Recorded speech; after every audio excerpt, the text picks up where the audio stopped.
Welcome to the Healthy Lifestyle Show. I am your host, Bonnie Iris, and today we have another juicy topic. We are going to discuss digestion, and more specifically, IBS, irritable bowel syndrome. So we have brought in an expert, Dr. Jason Piken. He is a certified nutritional specialist, as well as a chiropractor and a practitioner of applied kinesiology. His expertise is finding the correct blends of food, lifestyle changes, and nutritional support needed to help his patients to achieve their health goals. He has seen thousands of patients with digestive issues, chronic pain, anxiety, sugar metabolism, and autoimmune conditions. So his goal is to help everyone get healthy again. With his new book, Better, 11 Simple Habits to Improve Your Life, he outlines his approach to healthcare and the report card method he uses to get you better. So let's welcome Dr. Jason. Welcome, Dr. Jason Piken. It's so wonderful to have you on the Healthy Lifestyle Show. Thanks for joining us. Sure, you're welcome. Great. Thanks for having me. Yeah, wonderful. So today we actually have a bit of a different topic to discuss. It's definitely not a typical dinner table talk. It is on my dinner table. Oh, it is, yeah. I guess it depends your family, right? Yes.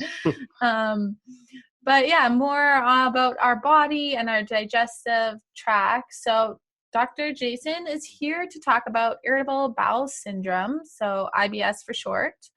And before we jump into this discussion, I would love to hear about your healthy lifestyle journey and kind of how you got to where you are now.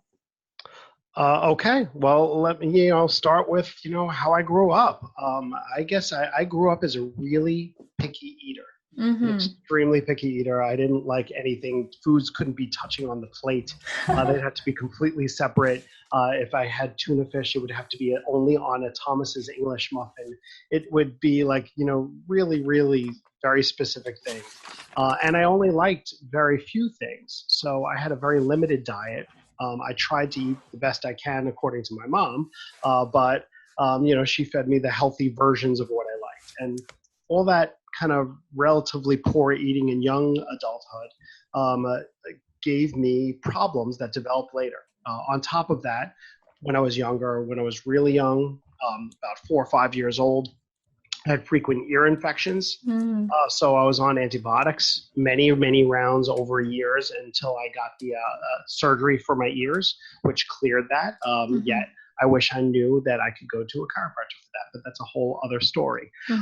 Later on, I was on antibiotics again in high school for acne for a few years. And these are all the things that led up to me developing digestive issues later on in life. It wasn't until 26 years old that I even knew what a digestive problem even was.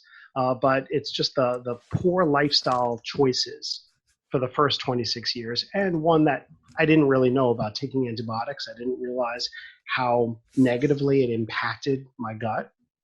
I probably wouldn't have taken it anyway because I didn't know any better. Right. But all these things led to me developing acid reflux when I was 26 and eventually developing irritable bowel syndrome because I didn't take care of it right away. And that's my journey. And I also met a woman that became my wife who had severe irritable bowel syndrome. And so it became both of our journeys. Wow.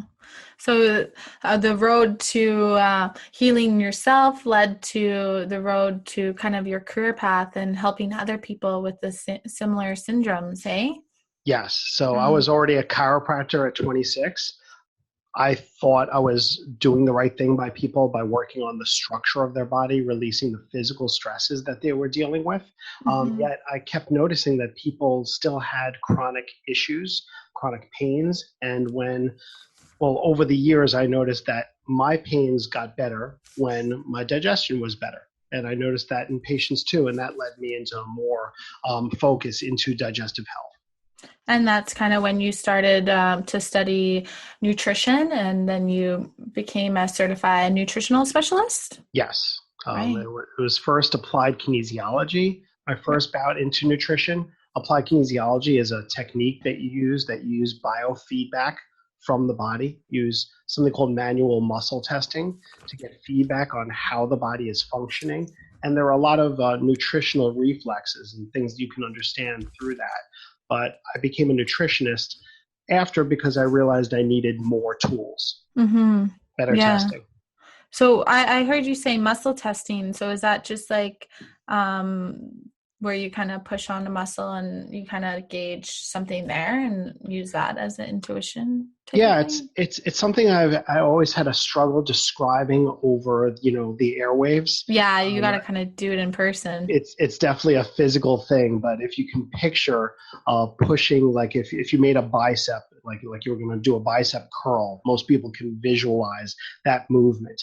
And if I, as a doctor, was trying to push against your bicep curl, if your arm weakened, that would be a weak muscle. Or if you held it strong, that would be a strong muscle. And if you have any weak muscle in the body, these muscles correlate to different nerves, acupuncture lines, organs, different nutrients.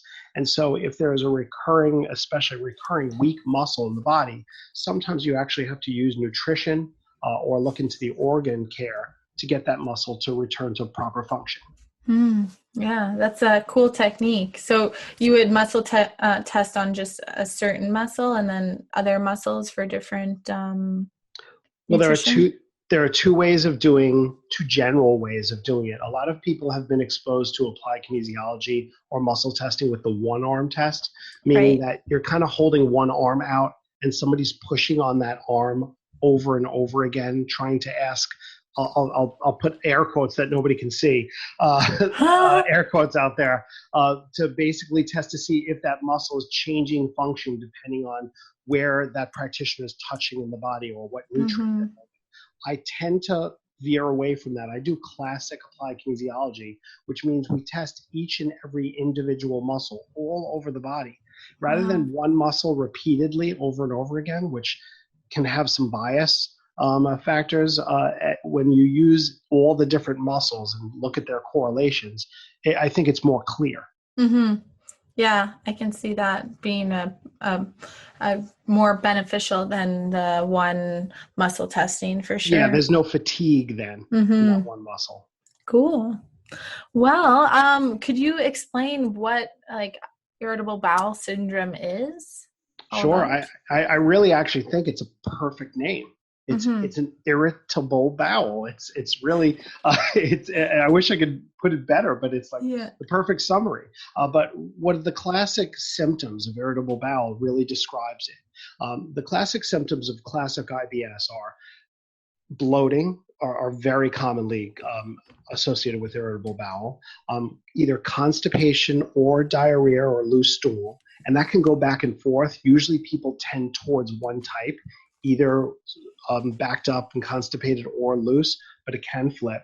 And they notice a feeling of fullness. They're not sure what foods affect them, but they're pretty sure that foods play a role.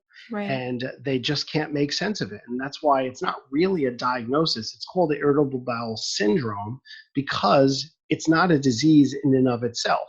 It's a syndrome. It's a big mess of symptoms. Yeah.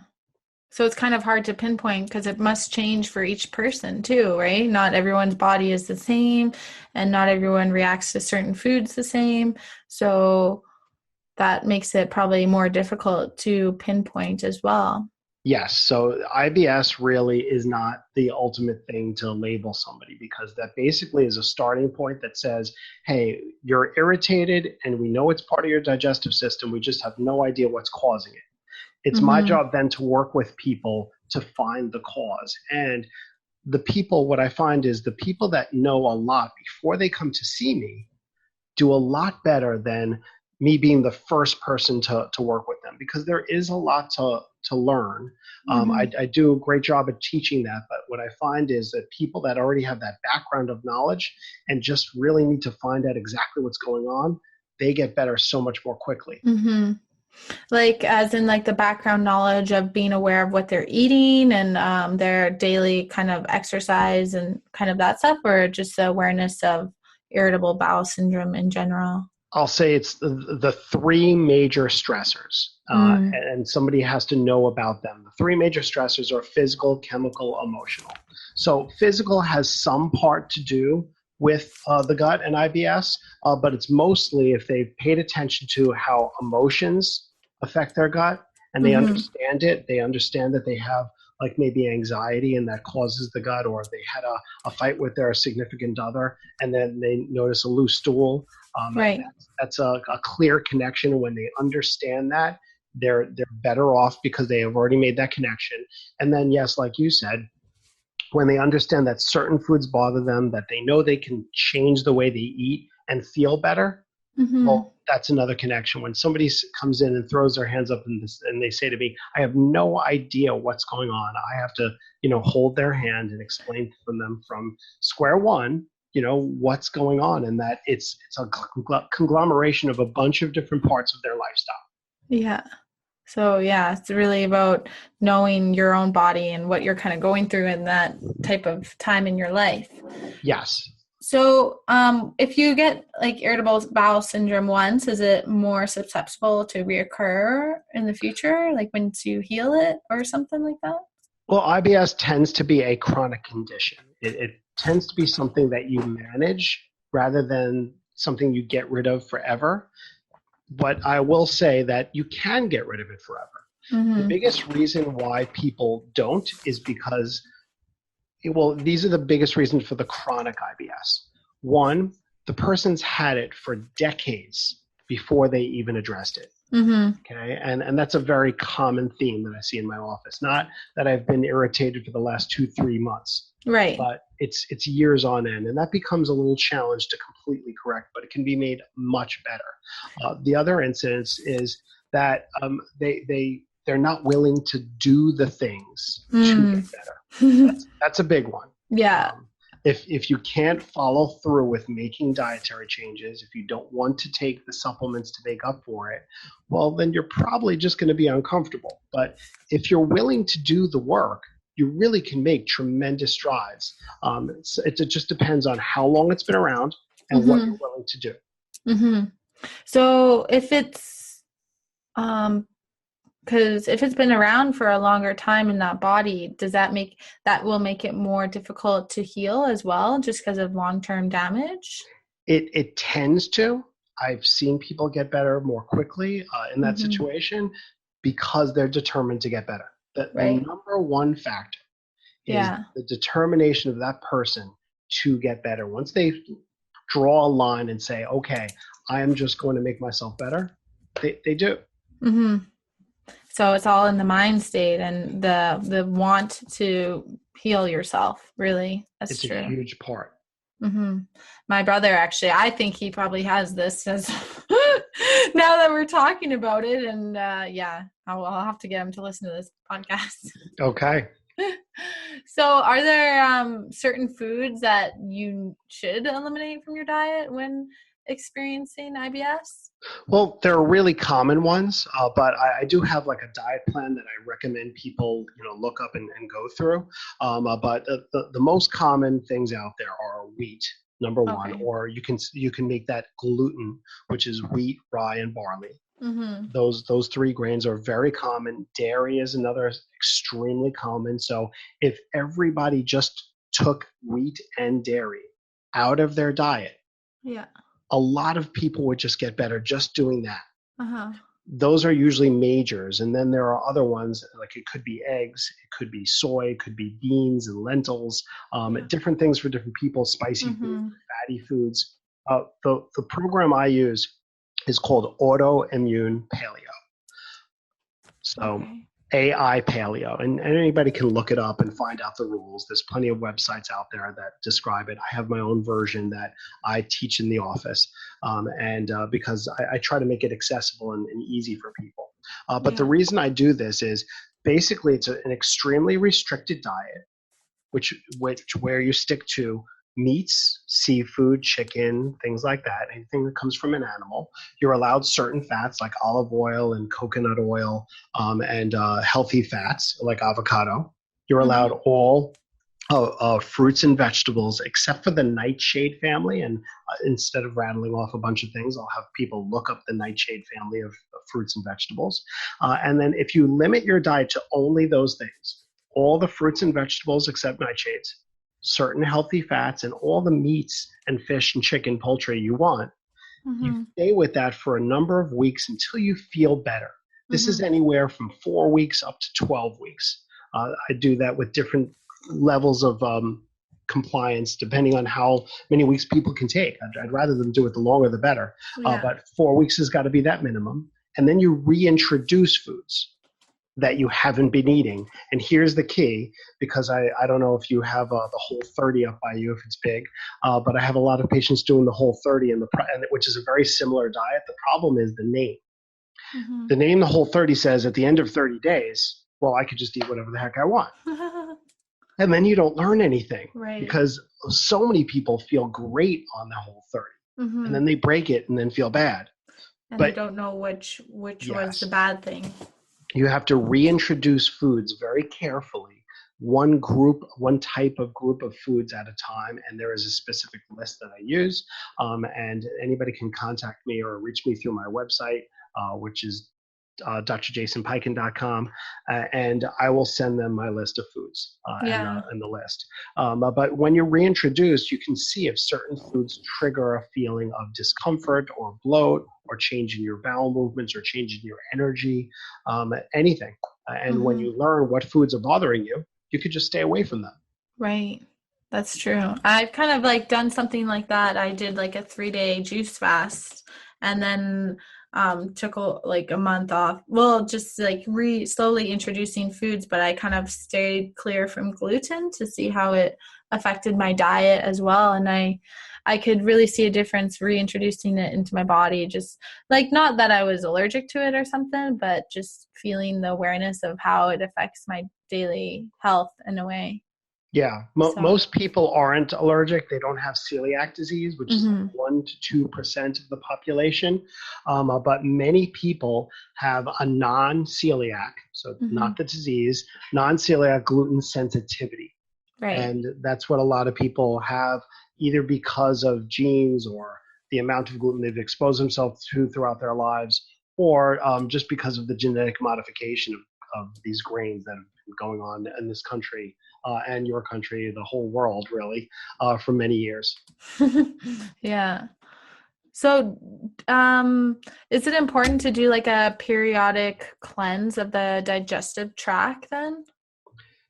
Yes, I recommend taking food breaks periodically where you're going on, like whether it's a 6 day or 3 day, like you did, a 10-day break with either juice fasting, or I like using medical foods, Mm-hmm. which are like shakes, because they give you a whole lot of nutrients. We're making sure that you're staying clear of all the problems that can be created by increasing like a lot of fruits and vegetables, which is a lot of fiber that when people aren't used to it.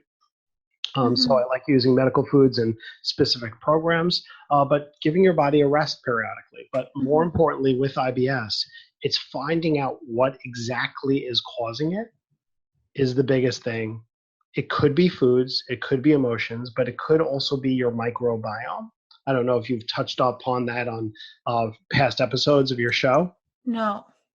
So the microbiome are all the bugs that live in and on our body. Okay. There are trillions and trillions of these bugs. They're bacteria, molds, yeasts, funguses.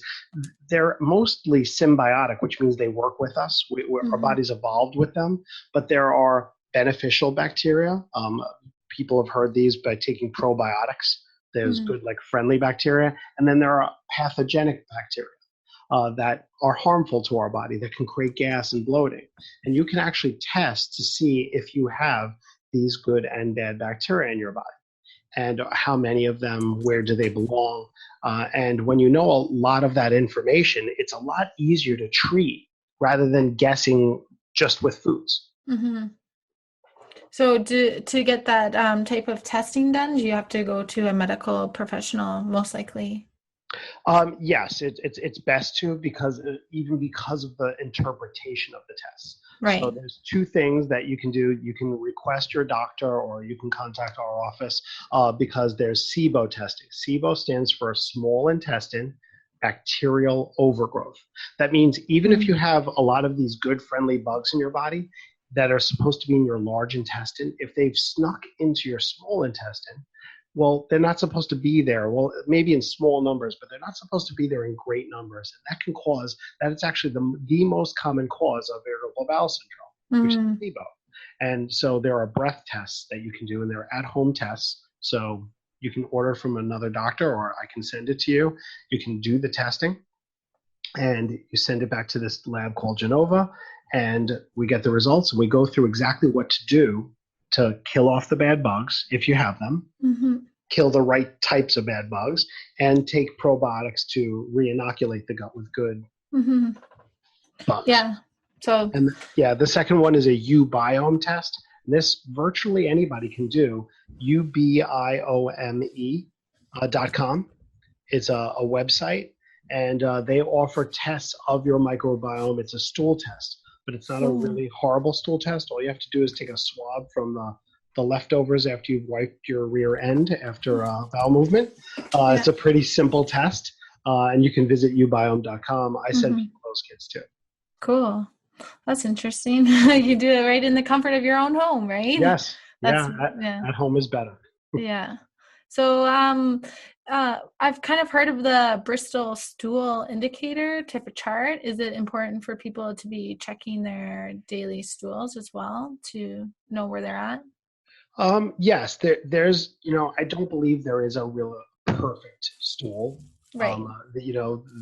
But what's important is consistency, and that you have a similar stool all the time, and that it is somewhat well formed, not too hard, not too soft. Mm-hmm. But there are some variations that are normal within it. But it's a great little chart to use. Mm-hmm. Yeah, that's good. Just to know, yeah, like you said, to keep it consistent, that when you notice it's off, it's like, oh, you know, that's your indicator to be more aware in a way. Yes, and it's a very easy thing to do in the privacy of your own home. Just look Yeah. down. Yeah. Just make sure everything came out okay. Uh-huh. So I've recently been experiencing with at-home enemas. Hmm. What can you share about like the knowledge of what enemas are and how they help people? Well, first, there's a lot about enemas. Oh, One, okay. I do like coffee enemas Oh, I've never as well. actually done that. I'm kind of like wary for that. Like, is Okay. it, I don't know Well, why. you What's the just have to do benefit? it properly. There's a Yeah. couple different ways to do enemas in the first place. There's one there you can go to the store, like any drugstore, and get an enema kit. What I recommend is the pure saline ones that Yeah. are just basic a little bit of salt water, and that comes in a squeeze bottle, and it's very Mm, easy to do. You just follow the directions. You got to put it in there and hold it for about 5 minutes up to 20 minutes, and then just let it release. And mm, it's just a little clearing. You can also get an enema bag that has to be held up and use gravity, where you can fill it with a lot more water than those little tiny squeeze bottles. mm-hmm. Those come from surgical supply stores. The problem with that is it's not necessarily disposable, so you have to watch how you clean Oh, after, okay. so you don't get infections from that. And the coffee enema, what it is instead of saline solution, what you're just using is an organic brewed coffee, and you let it come to room temperature. Make Mm-hmm. sure you let it come to room temperature. Yeah. And you don't Key. want it cold either. It's just room temperature. Yeah. If you bought one of those home squeeze bottles from the store, you could just dump out the saline and fill it with coffee and Mm-hmm. do it the exact same way you would do a saline enema. If Mm-hmm. you're using the bag, there is a little more discussion, and you just have to learn how to do that. But the greatest resource in the world for that is YouTube. Yeah, no kidding. You can Yeah, learn you're not going to everything on actually there. see the insertion, but you'll see a very good demonstrations, very good videos on how to do it. Yeah. So what is like the benefits of the coffee part though compared to just the saline? Well, the coffee actually works as a stimulant for the large intestine to get it moving again. I don't think Okay. everybody should just be doing enemas in general, but if you're Okay. constipated, and one of the problems with constipation is the large intestine, the peristaltic movements, the contractions of the large intestine aren't flowing. An Yeah. enema can be helpful in that. Okay. So what a coffee does is it's a little bit more of a chemical stimulant in the caffeine. Right. And it also, when caffeine is in the large intestine, it actually will stimulate your liver to purge toxins. It actually stimulates a detox for your Mm. body. It's not a long standing detox, it's a quick, fast detox, but it gets your body to kind of like wash itself a little bit more. Mm-hmm. That's cool. But with all enemas, you just got to make sure you're in touch with a Okay. medical professional to let them know what you're doing, and make sure that it's a good idea for you because you don't need to do them every single day. Okay. The frequency is up to the person, but it's best to work with a doctor that's familiar with them.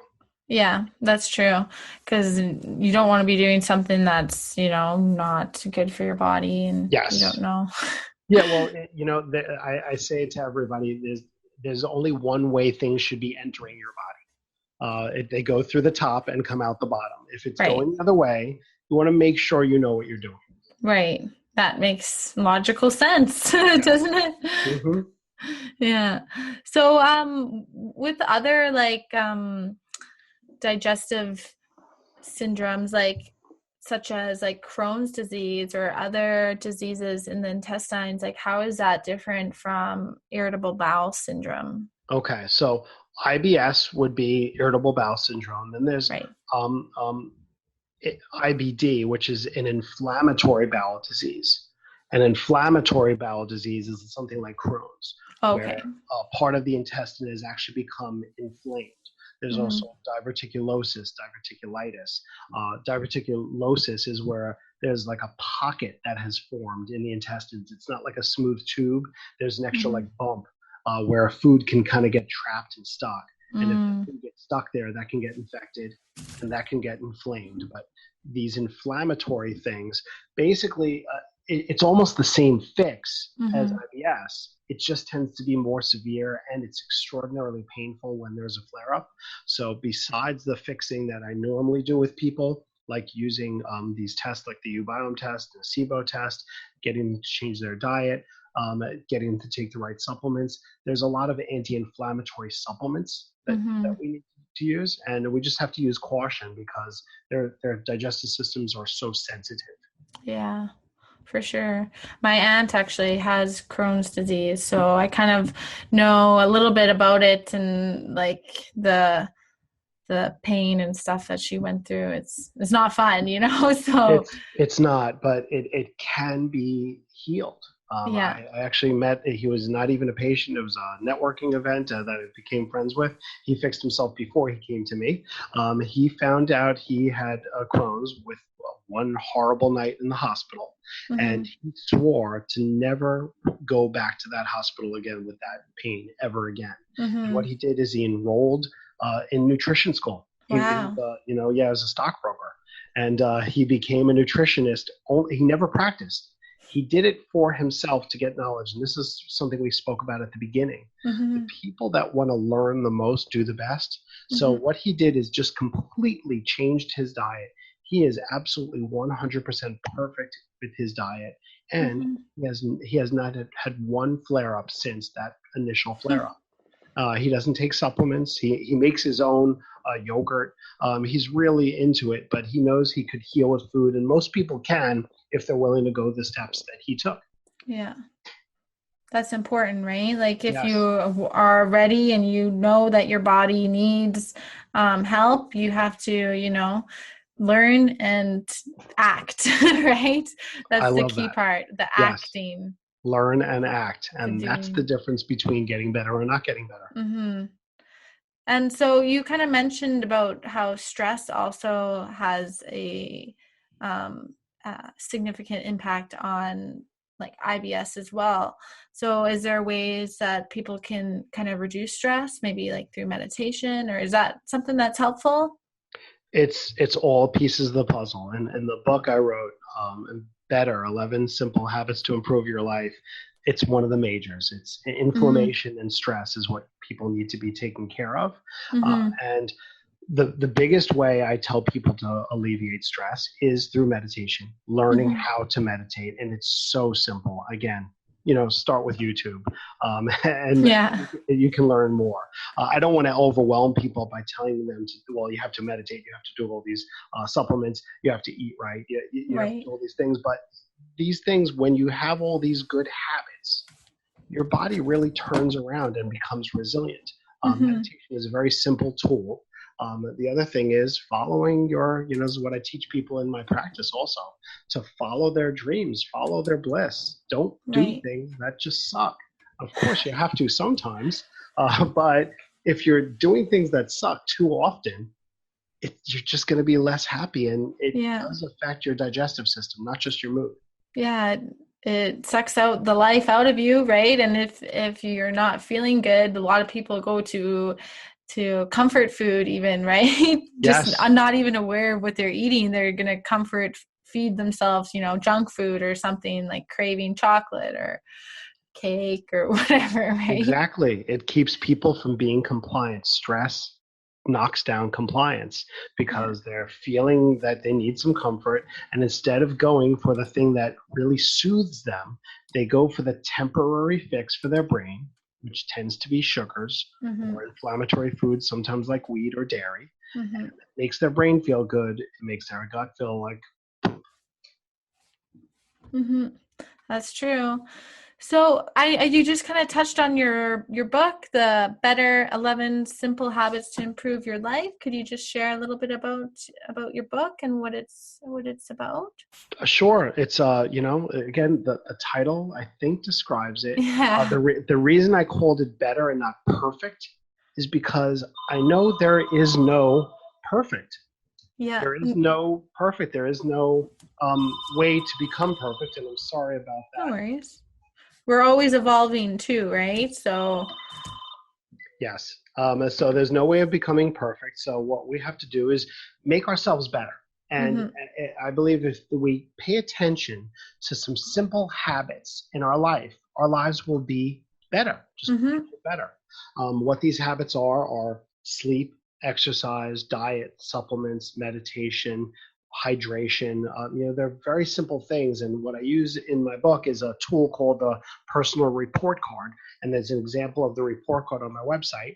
And what you can do is give yourself grades in Mm-hmm. all of these habits. Like say, you have a B in diet, and a C in sleep, and an A in exercise. Well, that's pretty good as an average for those three. But let's work on getting straight A's in everything.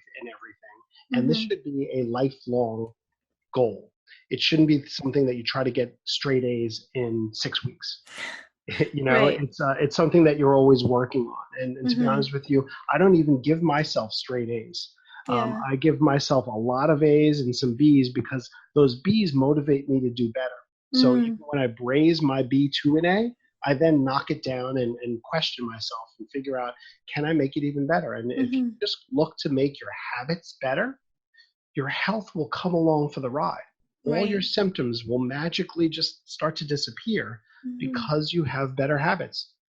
Yeah. And when you start a new habit, like average takes 20, 21, or 28 days to start a new habit or kick an old habit, right? So once you kind of Yes. start that new habit, then it becomes simple. It's more of like your not kind of like your ritual or your daily activity, right? Becomes more normal, and then you can keep improving, right? So then your normal comes your old high comes back down to your normal, kind of like how you said you're back down to the B, so you can keep going up.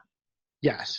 And Yeah. it's working on improving and not beating yourself up if you're not perfect yet. Picking realistic goals and setting them and achieving them. That's what I describe in the book. Beautiful. Sounds like a great book, that's for sure. So I like it. yeah.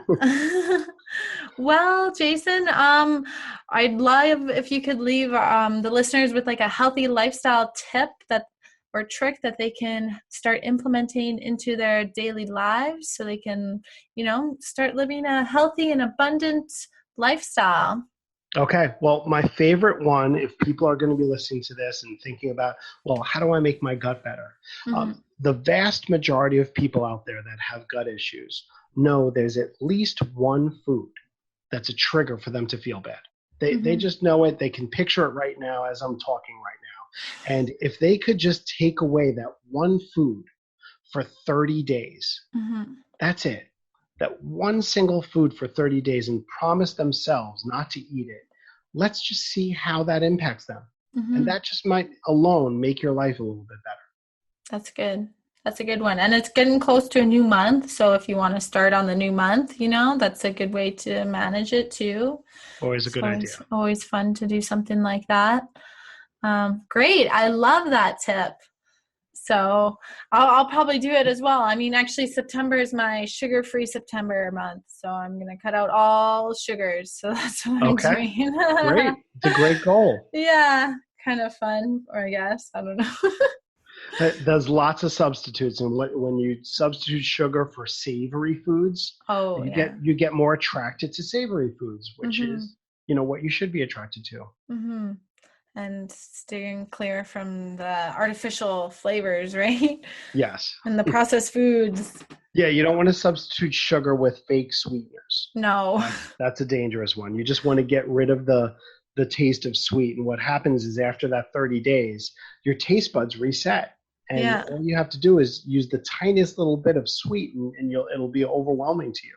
Yeah, it was, I did it last year and it was pretty crazy. I just felt my willpower go up, Right. Because first, like when you go to work or something and people bring in treats for everyone, it's like, nope, so it's kind of like your willpower. And then like you said, like when you kind of at the end of the next month or the beginning of the next month, it's like, it's kind of reset and you don't need the sugar for or whatever you're implementing. It's a great point you brought up. It's really good to set goals and achieve them. That's why your goals shouldn't be major. They should be relatively easy, the short-term ones, so you can feel empowered when you reach them. Wow. Beautiful. Well, thanks again so much for joining us on the Healthy Lifestyle Show. It's been a pleasure having you here and sharing all your knowledge about IBS and gut health and digestion. Yes, thanks for having me on, Bonnie. Awesome. Have a great day. Okay, you too. Bye. Thank you, Dr. Jason Piken, for sharing this wealth of knowledge on digestive health and all about IBS. Now, for all you healthy lifestylers out there, I hope you are up for this 30-day elimination challenge. For 30 days, cut out one type of food that you have been experiencing digestive problems with, or a food that you may think may be causing digestive problems, such as cutting out dairy or gluten for 30 days, and notice how your body feels during that time with the absence of that food. And then after that time, slowly incorporate that food item back into your diet and see how your body reacts. So as a tool you can use to help you with this challenge is the Healthy Lifestyle Meals app.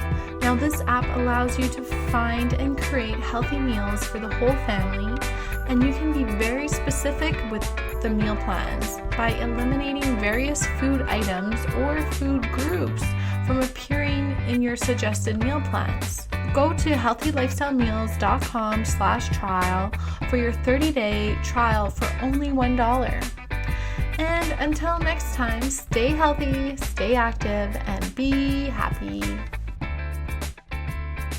Listeners should know this podcast is for informational purposes only and assumes no responsibility for how this material is used. While using any information shared here, please consult with your healthcare provider.